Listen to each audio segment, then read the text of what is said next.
So it's the 20th anniversary of Call of Duty, and Xbox is having a sale on the series to celebrate it. And I mean, this sale really does seem to have everything from Black Ops to MW2 to DLCs to even season passes. But this sale has a very glaring omission, which is the first Call of Duty game, which for some reason has never been made backwards compatible. And I mean, it really is bizarre because this is literally the only game that isn't backwards compatible. And it's just like, why not this one? And to go even one step further, I feel like the best way to celebrate this milestone would be to either re-release the game or remaster it, but I really doubt Activision is gonna do that.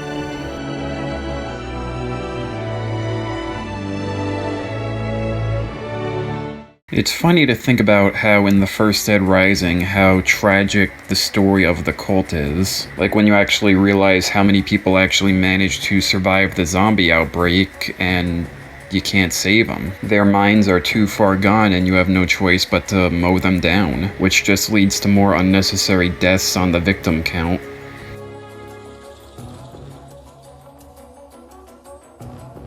So Paper Mario 2 is finally getting remastered, and that's great, but I think Nintendo has probably picked the worst time to do this, since there's been videos that have been released recently about people saying that the game is not as good as everyone thinks it is. And although I only found one example for this video, I can assure you that there are others. They just seem to be, getting drowned out by the sea of reaction videos. And this situation is just funny because now we're back to people saying that it's one of the best games of all time. And I'm not saying that the game is bad, I love it too, it's just that when you ignore the flaws in it and go back to play it, you're in for a rude awakening. And because of that, you might come out of the experience of replaying it and not like it as much as you did before.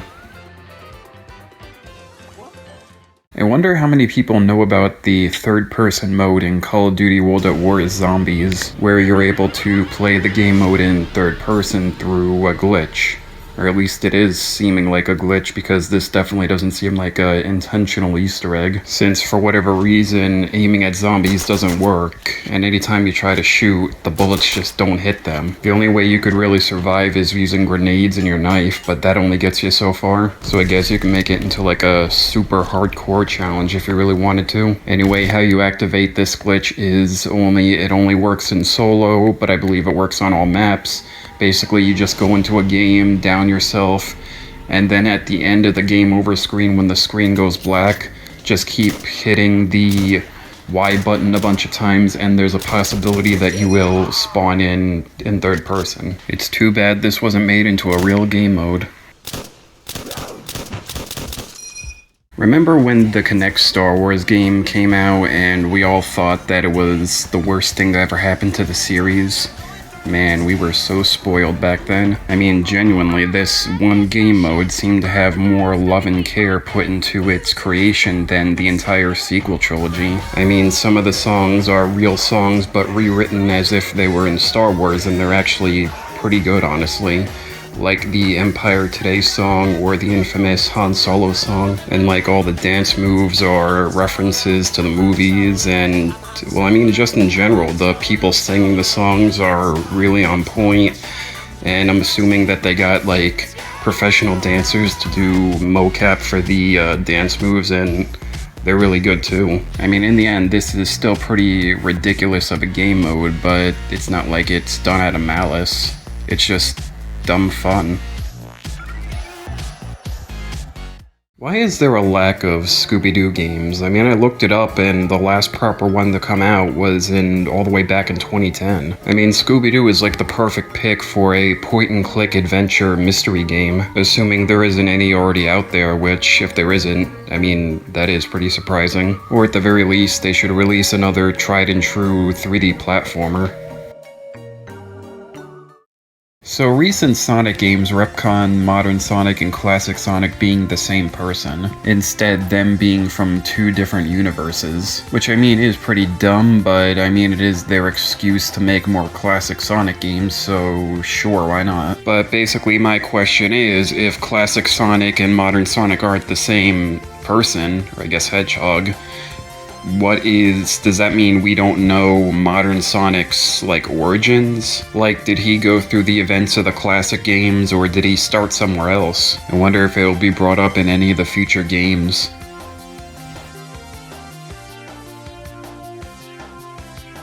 When the 6th generation of consoles rolled around, it did so with many changes to the gaming landscape, such as online gaming becoming standardized onto consoles, Sega leaving the console business, and everyone finally moving on to CDs instead of cartridges. And with that third point meant that systems could play more than just games, they could also play DVDs. And what does Microsoft decide to do with this potentially profitable adventure?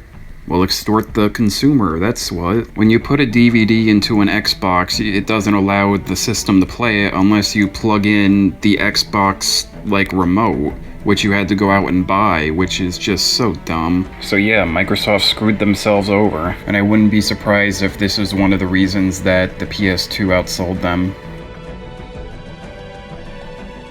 One of the things that Capcom did for Dead Rising 2 for its promotion was release a sort of introductory experience before its release. And I do use those words specifically because this wasn't just a demo, it was its own game to get you acquainted with how the real game was gonna go. And I just can't get over how cool that is. I mean, instead of just throwing out a demo, they made an entire smaller scale version of the game and released it. Also, because of that, you could play it as like a companion piece, especially since another neat thing is if you played this and then played the regular Dead Rising 2, you would be able to export over your level and the combo cards that you have unlocked. Kinda sucks that no other game companies or game series did something like this.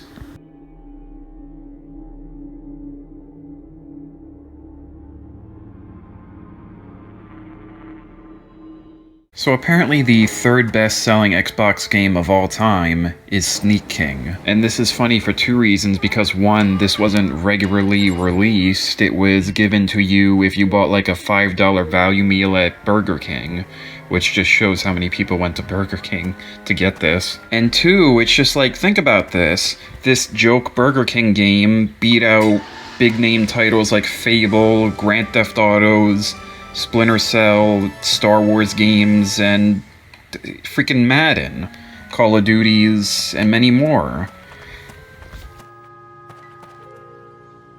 I remember when the first trailer for GTA 5 dropped and how hyped it made me for the game. I thought it was going to be the greatest game that would be ever released. And then when it finally did release, that's what I thought. It was the greatest game ever. But then after a few days, reality kind of set in, and I kind of realized that although the game is good, it's not what I thought it was. And it's just that I don't think I've ever been so overly excited for a game since then. I don't know, this was just a weird experience where I learned that the game you think you're gonna get is not always gonna be as good as what you actually get. It'd be like the kids on TV.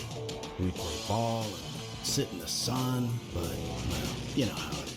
I'm torn on Fallout 4's pulling back of the curtain on the pre-war world. Like, it's neat to finally see how everything was before shit hit the fan, but at the same time it kinda kills the mystery of it. Like all the glimpses that we see into the old world, like through terminals or whatever. I just think that it might lessen the impact of that type of stuff going forward and retroactively. Back when I was a kid and did crappy Let's Plays on this channel, one of the games that I played all the way through was Luigi's Mansion. And whenever I finished a game, I would sit through the credits. But if you go all the way back, you find that there is no video of that for this game. That's because, although I did make the video, it turns out that once the credits ended and it showed what mansion I got a rank B mansion, which made no sense to me, so instead of posting that, feeling embarrassed, I just scrapped it and deleted it. Eventually I would figure out what I did wrong, which I wouldn't be surprised if anyone else did this wrong, which was after collecting the 50th boo and saving, I didn't save again after picking up the gem that it dropped. And then I turned off the system probably and lost it. So yeah, just a funny little story from over a decade ago. Wow. I always found it funny that in the iconic opening for the Zombies Map 5 that there's like a glitch or I guess a piece of laziness on Treyarch's part. Now I don't know if you'll be able to see it in this short format, but when you watch the cutscene, at the beginning of it, Castro has a cigar in his fingers. And I guess that Treyarch didn't properly model him, because when the cutscene continues to the point where they have all the guns and he doesn't have the cigar in his hands anymore, his fingers are still like set up to where like his finger still thinks that it has a cigar in it, and it's just sticking out, and I thought it always looked funny. Do not pray for easy lives, my friends. Pray to be stronger men. It's hard to believe that there's only been one universally good Ghostbusters game, that being the one that released all the way back in 2009. I mean, Ghostbusters seems like it would be a pretty easy thing to put into motion and make a good game out of, but all the other ones are just like range from mediocre to some of the worst games of all time. But then you have the 2009 game that finally gets it right, and it's a really fun game to play. Plus you have the added bonus of this basically being the third movie and all the actors coming back to reprise their roles, and it's truly great. Oh, and it also has a kick-ass multiplayer component. Sucks this game never got a sequel.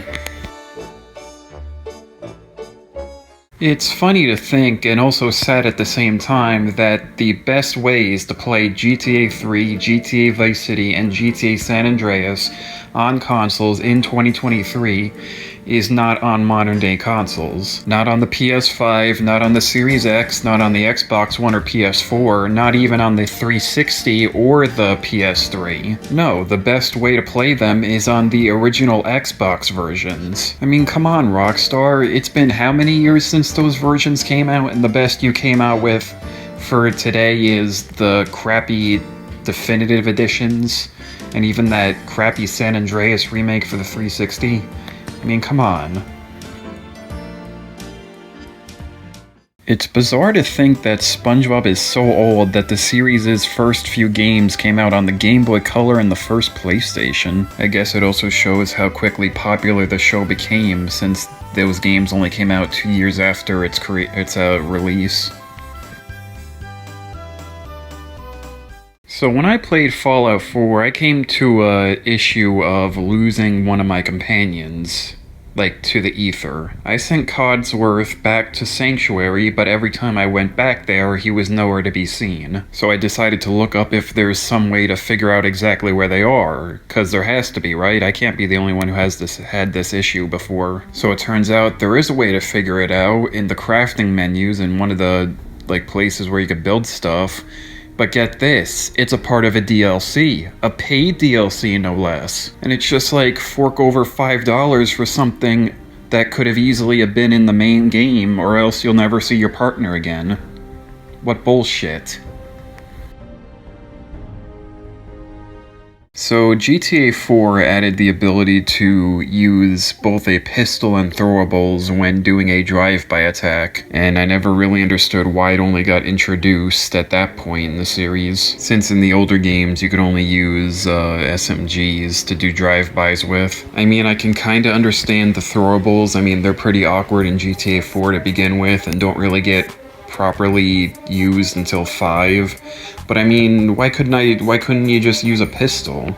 I feel like that could have easily substituted an SMG, especially since NPCs are able to use them in drive-bys.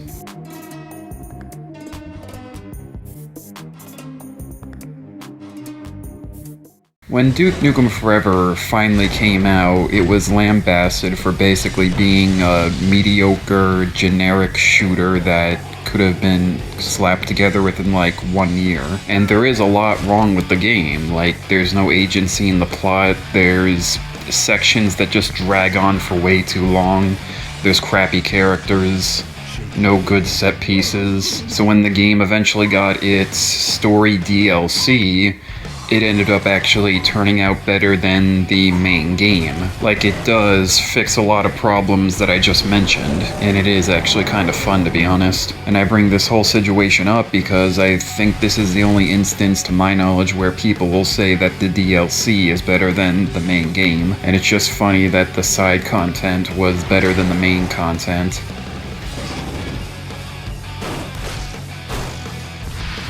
EA is infamously well known for killing anything it gets its hands on, like either a game series or a company, and that seems to ring true regardless of how big or small the thing they acquired was, because that's what happened to my favorite version of Tetris, Tetris Blitz, an awesome Tetris variant where instead of playing it normally, you would tap to where your pieces would go, then you would get power-ups and you would go into a frenzy mode if you got enough lines, and it was awesome. And then EA got their hands on it and changed a bunch of stuff, like I think the music and visuals, which I mean was crappy, but I mean I was still able to play it. But in 2020 they decided to shut the game down because I guess it wasn't profitable anymore, meaning no one could play it anymore, which really sucks. I really do miss this game.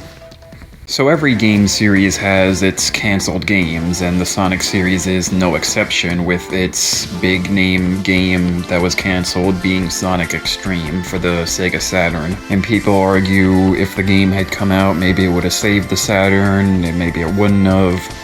But I just have a different view on the whole entire thing. To put it bluntly, I think the game would have sucked. I mean, I look at this gameplay and I think, how are you supposed to play this? I mean, maybe if it was a Mario game, but this is a Sonic game. How are you supposed to go fast in this weird plane whatever view? I don't know. Regardless, it never came out, so we never found out if it was going to be actually good or the beginning of Sonic's downward spiral. Let's be frank, Dead Rising 4 sucks. It's a game that took the Dead Rising series and watered it down way too much. Crappy gameplay, crappy story, and they destroyed the character of Frank West. I mean, the game was so bad that it killed the company that made it. Regardless, the game really shouldn't exist to begin with. I mean, spoilers for Dead Rising 3, but that game ends with you finding the cure to the zombie virus. And that right there should have just been the end of the series. I mean, I know that Dead Rising 3 wasn't the best of games, but I mean, better to go out on a whimper than than dragging the ship down with you.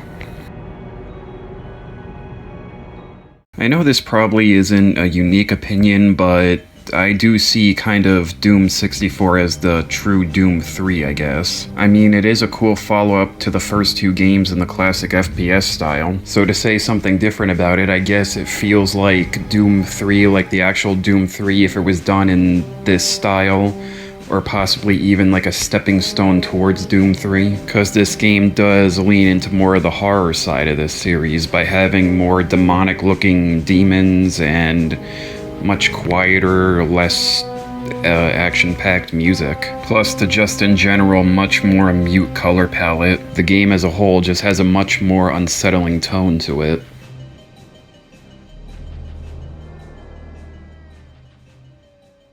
Rockstar, please don't make Max Payne 4. I say this knowing that there are many game series that should have stopped when they were at their best, but this one in particular, just don't continue. It ended where it ended, and that is it. I mean, heck, there's even people that say the third game shouldn't exist, it should have just ended after the second one. But bottom line is that Max is a character who's gone through so much shit that the ending at the third one just feels so earned. And to bring him back after that would just feel so forced and unnecessary.